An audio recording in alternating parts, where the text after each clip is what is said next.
ताजा खबरों के लिए सब्सक्राइब करें और बेल आइकन को प्रेस करना ना भूलें। हिंदुस्तान सवेरा, गांव से शहर तक। हेमंत सोरेन ने कहा, भाजपा की सरकार से राज्य का भला नहीं हो सकता। झामुमो की सरकार बनी तो युवाओं को राज्य में ही मिलेगा रोजगार। प्राथमिकता के आधार पर होगा पारा शिक्षकों की समस्या का समाधान। जुमलेबाज प्रधानमंत्री व अप्रवासी मुख्यमंत्री ने पलामू का पानी मंडल डैम के माध्यम से बिहार भेजने का किया षड्यंत्र। सदियों से सूखा पलामू के किसान डूबेंगे व बिहार को मिलेगा लाभ। झारखंड मुक्ति मोर्चा की संघर्ष यात्रा मंगलवार को हैदरनगर पहुंची। बस स्टैंड मोड़ पर सभा का आयोजन किया गया। सभा को संबोधित करते हुए पूर्व मुख्यमंत्री हेमंत सोरेन ने कहा कि जुमलेबाज प्रधानमंत्री व अप्रवासी मुख्यमंत्री ने शहीदों की धरती मंडल डैम से डुबाने व बिहार को फायदा पहुंचाने का काम किया है। उन्होंने कहा कि सदियों से सूखे पलामू से पानी बिहार ले जाने का काम किया जा रहा है। पलामू को सिंचाई तो दूर पीने का पानी भी नसीब नहीं। उन्होंने कहा कि राज्य गठन के बाद से 16 से 17 वर्ष राज्य के विरोधी भाजपा का शासन रहा है। भाजपा ने राज्य के लोगों को आपस में लड़ाने का काम अब तक कर रही है। उन्होंने आगामी चुनाव में राज्य में झामुमो की सरकार बनाने की लोगों से अपील की, ताकि झारखंड की जनवरी समस्याओं को दूर किया जा सके। सोरेन ने कहा कि यदि उनकी सरकार बनती है तो प्राथमिकता के आधार पर वे पारा शिक्षकों की समस्या का निदान करेंगे। साथ ही झारखंड को इस रूप में विकसित करेंगे कि यहाँ के युवाओं को रोजगार के लिए बाहर नहीं जाना पड़ेगा। यहाँ के लोगों को झारखंड में ही रोजगार मिलेगा। श्री सोरेन ने कहा कि अभी वे वनवास काट रहे हैं। झारखंड की रघुवर सरकार दुर्भावना से ग्रसित है। झारखंड का विकास बिजली के खंभों पर टंगा हुआ रघुवर दास के रूप में मिलेगा। स्वास्थ्य मंत्री अपनी तिजोरी भरने में लगे हैं, जबकि भाजपा ने अपनी राजनीति हित साधने के लिए राज्य को आग में झोंक दिया है। मंडल डैम बनाकर यहाँ के शहीद नीलांबर पीतांबर के गांव को डुबोने का काम भाजपा की सरकार कर रही है।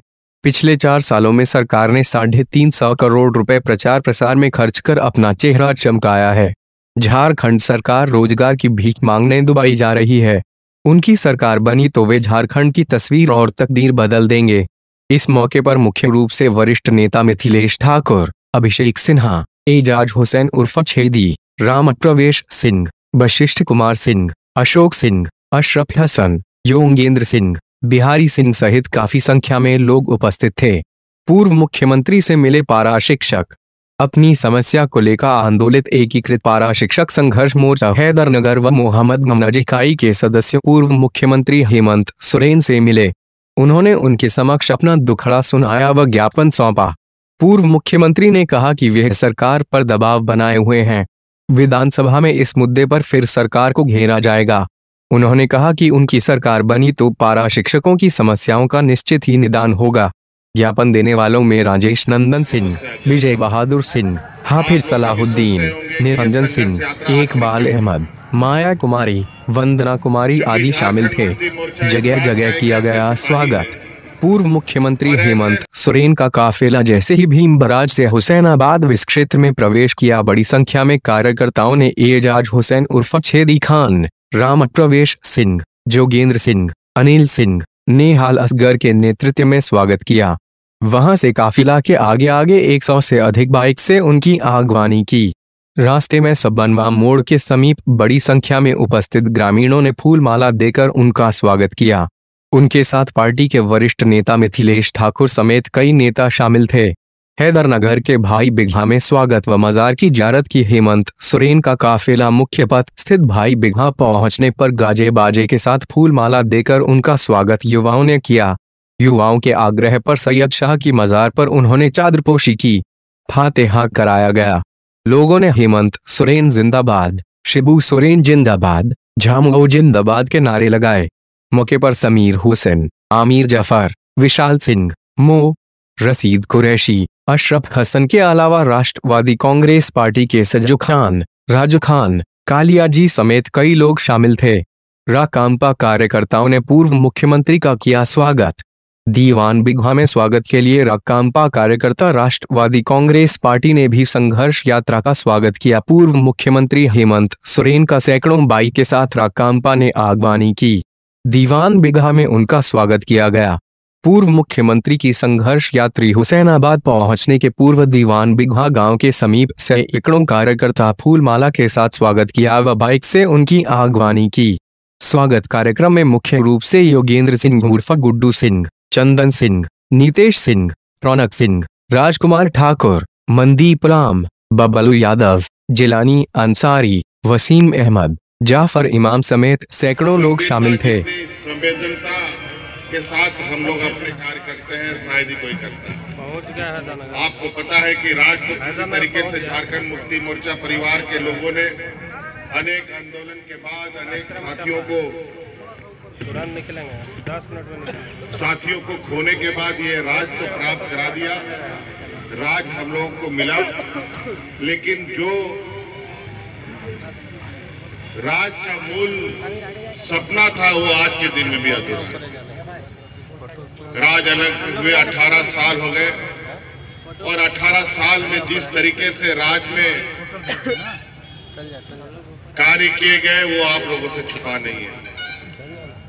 18 सालों तक इस राज में उन्हीं लोगों ने इस राज को चलाने का काम किया जो लोग इस राज के घोर विरोधी रहे।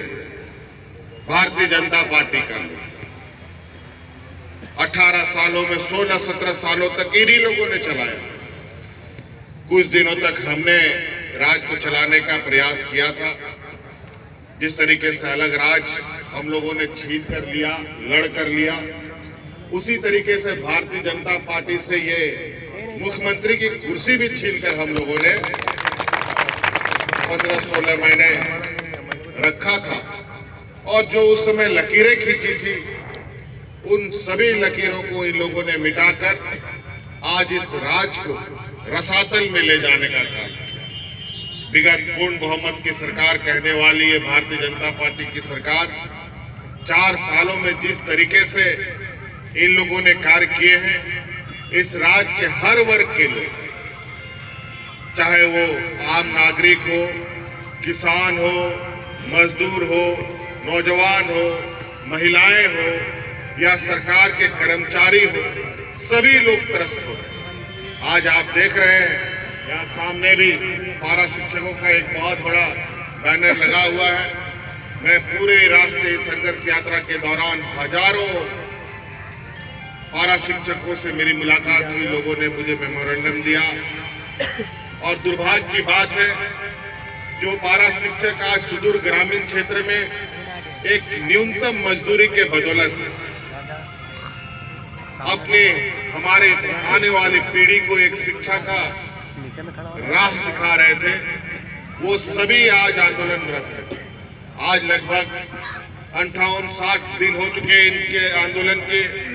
और आपको जानकर हैरानी होगी कि इतने दिनों के अंदर इन पारा शिक्षकों ने लगभग 25 साथियों को खोया है।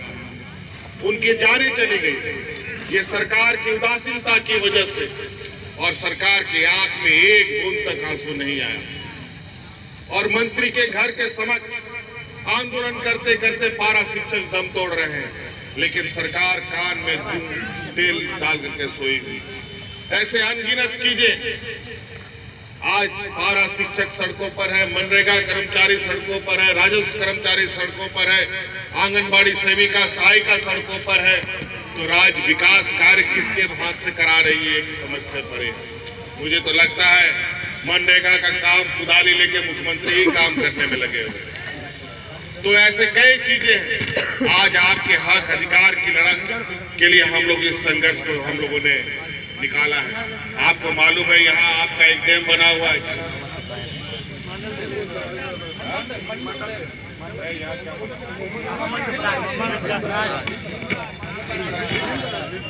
भीम बराज बना हुआ है, इसका पूरा पानी बिहार को जाता है। अभी कुछ दिन पहले यहाँ पर प्रधानमंत्री जी देश के हमारे आए थे, जो जुमलेबाजों के बादशाह में गिने गए आज पूरे दुनिया में। उसके बाद हमारे प्रवासी मुख्यमंत्री आकर के मंडल डैम का इन लोगों ने आधारशिला रखा। लाखों हेक्टेयर जमीन पानी में जाएगा, खेत जाएगा, खलियान जाएगा, गांव जाएगा। इस क्षेत्र के वीर शहीद नीलांबर पीतांबर जी का गांव भी डूबेगा। और उसका पूरा का पूरा पानी बिहार जाएगा। 85% के लगभग, वो तो आप खाली कह रहे हैं 85-70, पता चला कि 100% जाएगा। यहाँ के किसानों के छाती से गुजरता हुआ ये पानी बिहार के खेत को लहलाएगा और यहाँ के किसान और मजदूर उसी मंडल में डूबकर आत्महत्या देने के लिए मजबूर होने वाले हैं। आपने कभी देखा ऐसे मुख्यमंत्रियों जो अपना पूरा पानी दूसरे राज्य को दे दे? सबसे सूखाग्रस्त एरिया पलामू और गढ़वा क्षेत्र सदियों से रहा है। आज इस क्षेत्र की सबसे पुरानी मांग यहाँ पर पानी की है, लेकिन यहाँ के लोगों को सिंचाई तो छोड़िए, पीने का पानी तक ये सरकार मुहैया ना करा पाई। इससे नालायक ज्यादा सरकार क्या हो सकती है?